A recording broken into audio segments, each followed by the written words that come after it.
This putter. Yeah, that's why they named it easy. Oh, you are awful. Greedy. We're about to shoot a shot.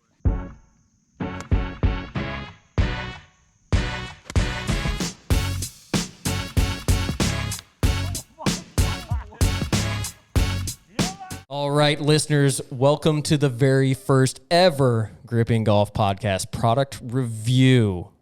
Product review. Dave, what are we reviewing today? We are reviewing a putting mat, specifically the Perfect Practice putting mat, endorsed by Dustin Johnson. It has been all the rage during the COVID pandemic. Let me tell you a little bit about it. So the mat itself is made with crystal velvet technology.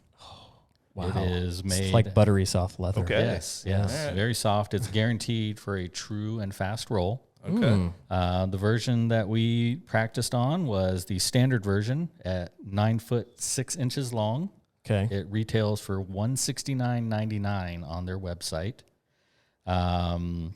It rolls at a 10 to 14 on the stimp meter, depending on what surface is beneath it, according to the website. Oh, no kidding. Okay. No kidding. No difference. And it comes with 2 hole sizes. So there's a standard cup and a smaller one for that real target shooting that you want to do. Overachiever. Yeah. It tells you that it is going to boost your confidence in your stroke. And kind of the whole thing behind it is for the price, for how it looks with the nice finished wood on there. The premise is you don't always have time to practice putting. But if you set up something that looks nice in your household and you walk past it a couple times a day and leave your putter there, you might just grab your putter and roll a few putts. And, that's all you really need to gain confidence in your stroke. So Does it say that on the website too? It does. It absolutely does. Yeah. That's amazing. Yeah. Okay. So, I can buy into that. Yeah. So we rolled a few on this putting mat. John, tell me what you liked about it. I liked... Okay, so one of the things I really liked was the small cup. Yes. Because it does speak to the kind of the purpose of deliberate practice. Yeah. You can make it in the tiny cup. The other cup's going to look a lot bigger. Aim small, miss small, right? Exactly. I also really liked the speed. The speed of that surface was really good. That's about it for me, really. I mean, those are the 2 things that really jumped out. Yeah. Billy?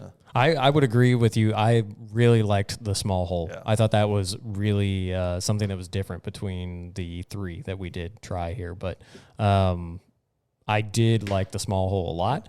I disagree. I thought it was too fast. Okay. I thought it was too fast. And specifically, I will say that as Sycamore isn't as fast. So I think test these things. I know you can't, every buyer or golfer out there can't go buy these, but the fastest one, if you're not having fast greens that you're playing on all the time, it's not going to help you. Yeah. You're going to get to the course and leave everything super duper short. Yeah.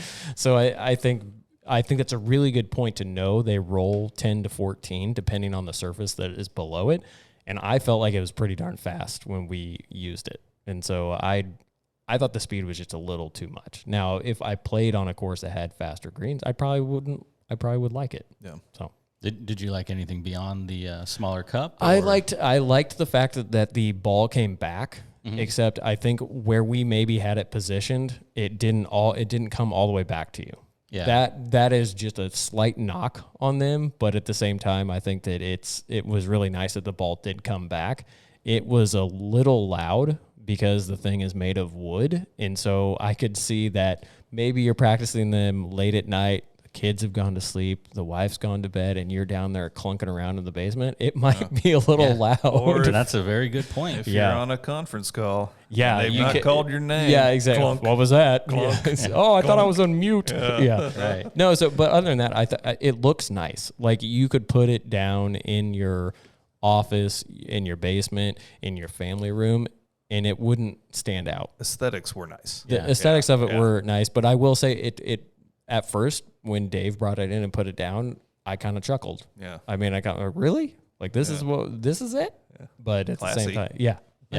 But I'd recommend it at the end of the day. To your point about the ball return, the first thing you see when you open the box, and I can say this since I'm the one that opened the box, is there are instructions at the top. Are we going to get into unboxing videos? Maybe. Oh my gosh. Why not? I don't know. All the rage. Kids make millions of dollars on this stuff. Child exploitation, right? So the first thing you see when you open up the box is a piece of paper that says, make sure you place it on a flat surface.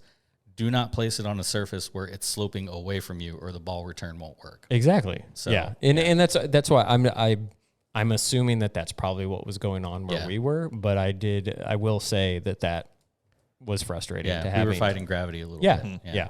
John, was there anything else that you didn't care for with it? I kind of wish that you had an option to not have an alignment line, because both tracks, regular cup, small cup, there's a line that is just there the whole time, and you don't have a line at the golf course. So that's like the one takeaway for me is the line's nice. Like I like to look down and see the big fat line on my ugly putter and going right down the line of that mat, but it's a crutch you don't have in the real world. And it could be a distraction too. It could be. And I think that's an interesting point, because if we talk about when Billy used it, his very first stroke, he could tell instantly he shoved the putt out to the right because of those tracks. It gives you great feedback, but I think to John's point is if you're going to have a way to practice at home, you want the option to not have to have that. Right. Yeah, I mean, I like the line, and you show up to the course and you're like, no line.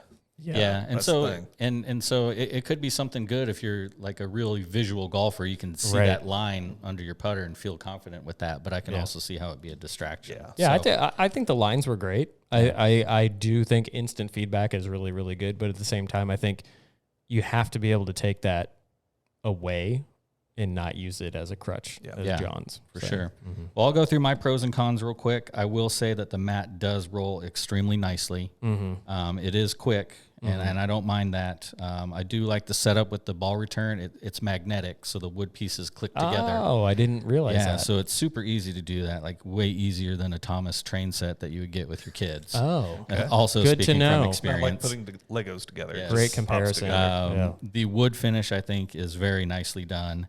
I actually like the measurement markings as well. So you can say, today I just want to practice 4-footers. You stand on the 4-foot line and just start banging away at 4-footers, right?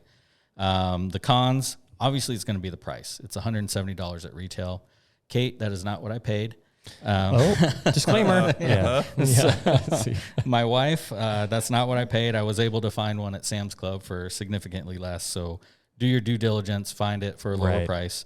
It is very loud, and I ended up having to take a spare towel and shove it underneath the thing to kind of dampen the sound a little bit for the exact reasons you mentioned. Because Dave does a lot of night putting. Yes, I'm a night owl. And night moves. The other thing is it doesn't transport very easily.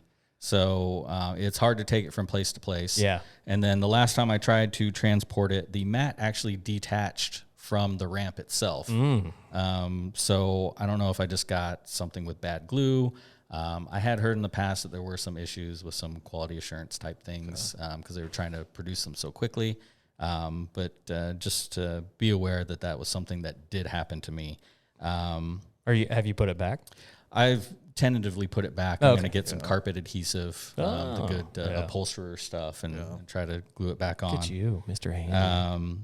But yeah, so just one general thing for people to know: when it comes out of the box, you will have to iron it so that it's flat and you get a true roll. So it's a thick mat, but not so thick that it doesn't just roll out flat. So with all that said, do you guys recommend this product? Yes or no? I'd throw it in the basement. Yeah. Yep. Yeah. 100%. Absolutely. Yeah. I think it's a good putting tool for the person that wants it and needs it. And sounds like we got a consensus. Yeah. Recommend. Thumbs up. Yeah. Thumbs up. You want more product reviews? Subscribe to the channel.